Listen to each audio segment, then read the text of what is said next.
Last para sa si akong Eket. Ikwento ang pangyayari na hindi mo malilimutan. Yung time na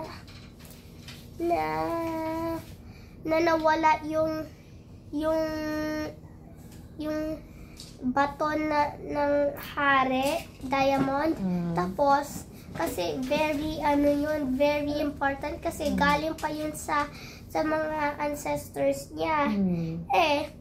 Hindi niya mahanap kaya tinawag niya si akong Eket.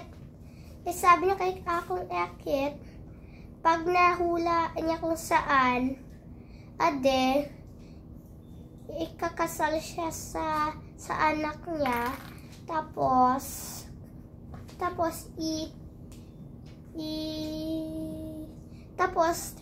kukunin niya lahat ng riches ng king, I guess. And then tapos yung sabi niya nung nag-ride siya sa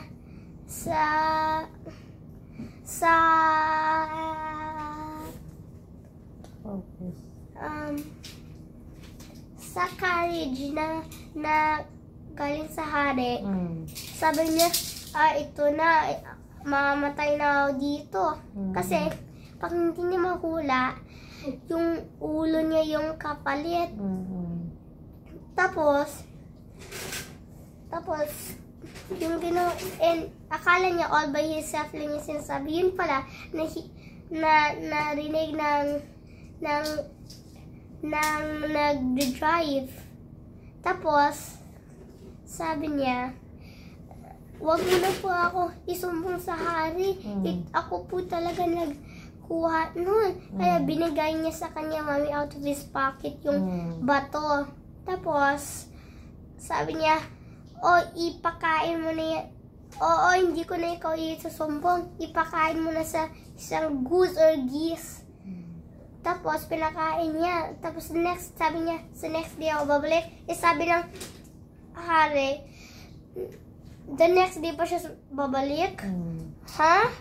Bakit the next day pa? Gusto ko ngayon. The next day, tumating na siya. Sabi niya, pinakain mo na ba sa geese yung bato? Sabi niya, hirap yung kumain yung geese.